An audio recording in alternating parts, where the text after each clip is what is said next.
Hi, this is Damien from The Other Side, wishing you and your family a very Merry Christmas and a fantastic holiday season and Happy New Year. We're back on Friday, January 24 for a brand new year of The Other Side. Until then, we're presenting a selection of our best clips from 2024. Here's one now.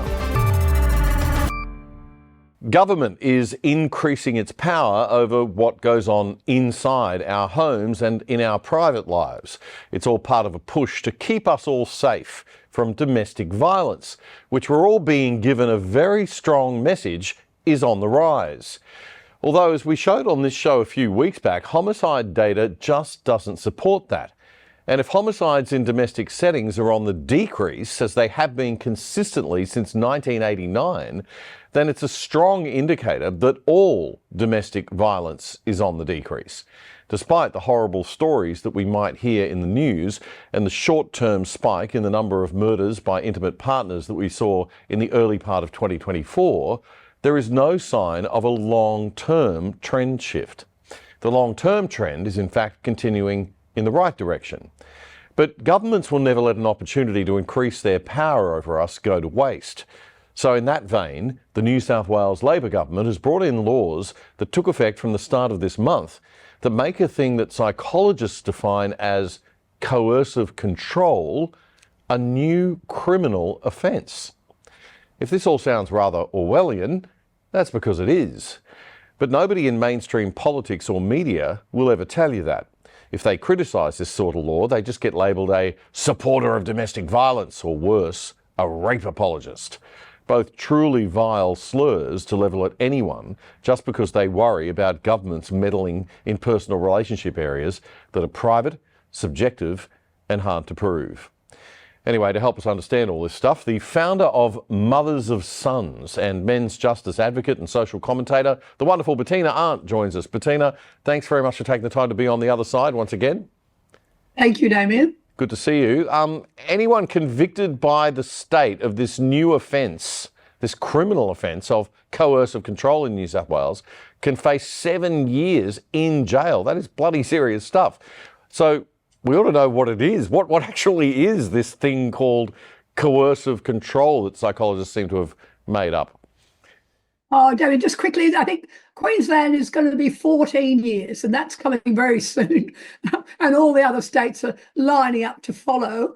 The problem is this coercive control is very difficult to define. We're talking about emotional abuse. We're talking about psychological abuse, someone manipulating their partner, intimidating them, putting them down, isolating them from friends and relatives and so on. There's a whole list. You can find 23 different definitions of coercive control. And so it's a very slippery little creature we're dealing with here, but really, really dangerous. Because what coercive control is something that's been invented by a feminist psychologist. That's only 20 years ago. It's pretty brand new as a means of getting men sent to jail. That's its purpose, and never forget that. That's scary, scary, scary stuff. And they love it to be vague, right? The more vague, this is something that communist governments do. I mean, it's what China does. They create very vague laws so they can just kind of charge anybody with anything. If they need to get something on someone, they can just pin it on them. I'll just read what I think this was the New South Wales minister's definition in the press release. The offence oversees a pattern of behaviour that may include financial and emotional abuse, violence and intimidation, threats against pets or loved ones, tracking someone's movements, or isolating them from family and friends. New South Wales Attorney General Michael Daly said it's essential that people feel safe in their relationships. But nobody's going to argue with any of that, right? Nobody's going to say these things are not horrible and wrong and shouldn't happen, and that there shouldn't be some sort of perhaps intervention if the police are needed in some cases. But is this, turning this weird, vague psychological definition or concept into a criminal offence, is this even the role of government, do you think? Well, clearly it shouldn't be. And it's really alarming that our government is I mean, they're conspiring with a very powerful group of feminists to set up this new system of expanding the definition of domestic violence. That's essentially what it's about. As you said, domestic violence is going down. They have to move the goalposts in order to have more means of locking men up. And this is absolutely what this is all about.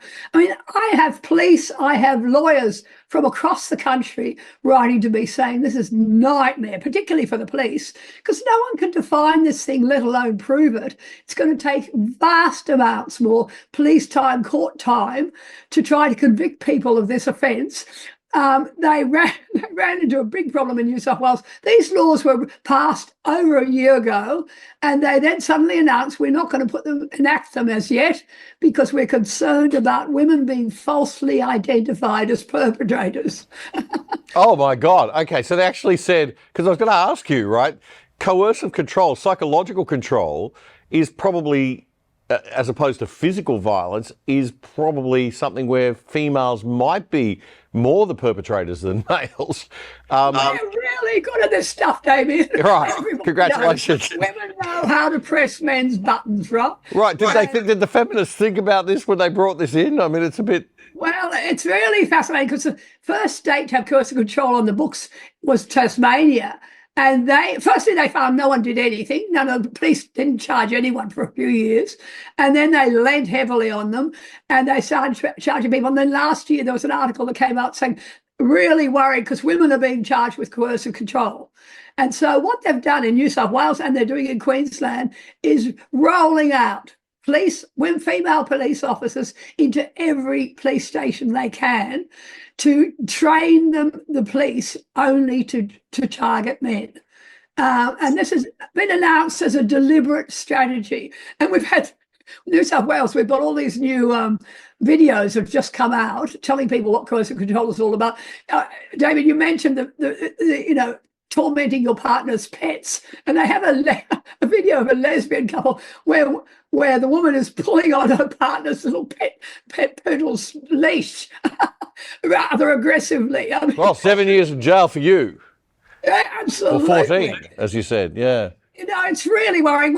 On our Mothers and Sons website, we've got information about how to protect yourself if someone makes a false domestic violence accusation. If you're in an unstable relationship and you fear this could be used against you, what do you do? I mean, so I'm treating it as a joke, which it should be, because it is an absolute con job that we're dealing with here. Well, this is the thing. We laugh about it. Really, really serious. Yeah, we're laughing about it because it's absolutely, completely absurd that we've let this ideology creep this far, that we've now got offences, criminal offences that can land you in jail for 14 years based on the psychology theories of feminist academics that are completely contestable and questionable.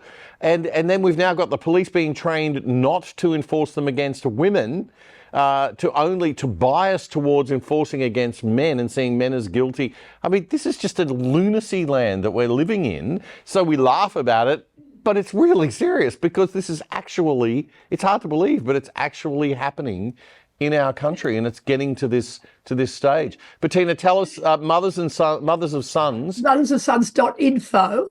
But if you Google Mothers of Sons, you usually find it. Now, what's important, we've got, I've talked before, Damien, about this conference. We've got it happening in Sydney on the 31st of August.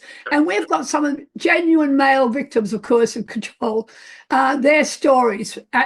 We have put together a video of their stories for this conference. And 1,000 men in Australia took part in an international survey of male victims of coercive control. These are some of these men.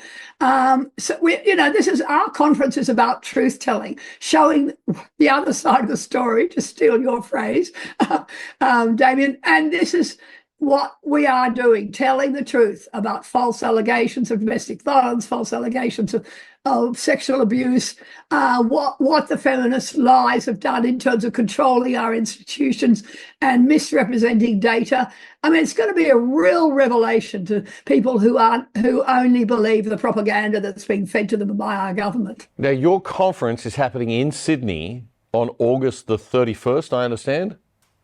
August the 31st. And we've got big excitement, the endless Bruce Lehrmann saga and how he's now appealing his defamation case. And the lawyer who's acting for him is Zali Burrows, who's this just gorgeous woman, really colourful Sydney criminal lawyer. And she's giving a speech. So she's one of the main speakers at our conference now. And we're terribly excited about that. Oh, good. Well, it'll be great to see. You, Damien. Yes, I'm going to be one of the minor speakers. I'll be coming along to talk about media and stuff. But yeah, look, I'm really looking forward to it. So August 31 in Sydney. How do people find out about the conference, Bettina? Well, they can go on the Mothers of Sons website. They can go on my website. Then we've got links everywhere. If you just Google it's called Restoring the Presumption of Innocence. Restoring the Presumption of Innocence. Okay. It's so exciting. I've had people from all over the country contacting me who want to come along. And it's a rare opportunity to say, what can we do about this? What can we do about what the feminists are doing to our justice system? Yeah, look, things are just getting ridiculous. Weaponization against men. Things are just getting ridiculously out of control. And I think as men in Australia, well, thank you for being a woman that's standing up for us, but I think men in Australia have now got to start to find their courage, stop I can't speak out because, I might get fired or I might have trouble at work. I appreciate the difficulties and the fact that you've got to, have an income and all of that. But it's getting to the point now where, we've got to find some courage and we are going to have to just speak out despite the fact that there might be repercussions. So I hope the men's rights movement in this country starts to really build and really grow. And we look forward to having you back on the show again very, very soon. Bettina, thanks very much for your time. Thanks, Damien.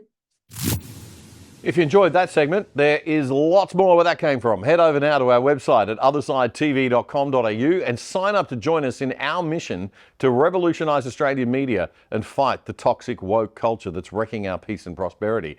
We are back with new content from Friday, January 24.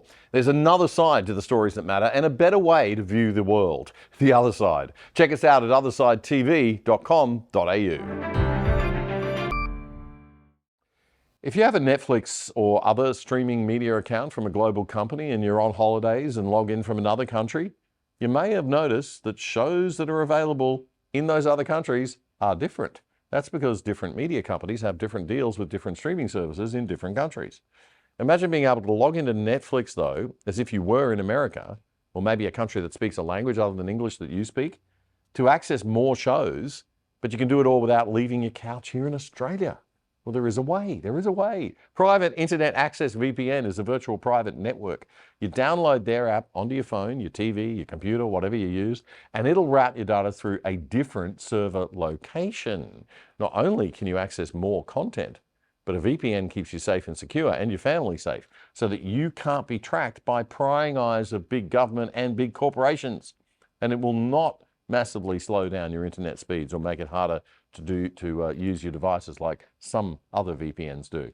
Private Internet Access, PIA VPN. It's quick and easy to install, and once you've downloaded it, that is pretty much it.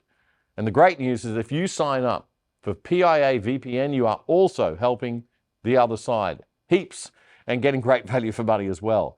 And you can sign up using our special Other Side code for less than $3 a month. That's a whopping 83% off the normal price, and you'll get the first 4 months free.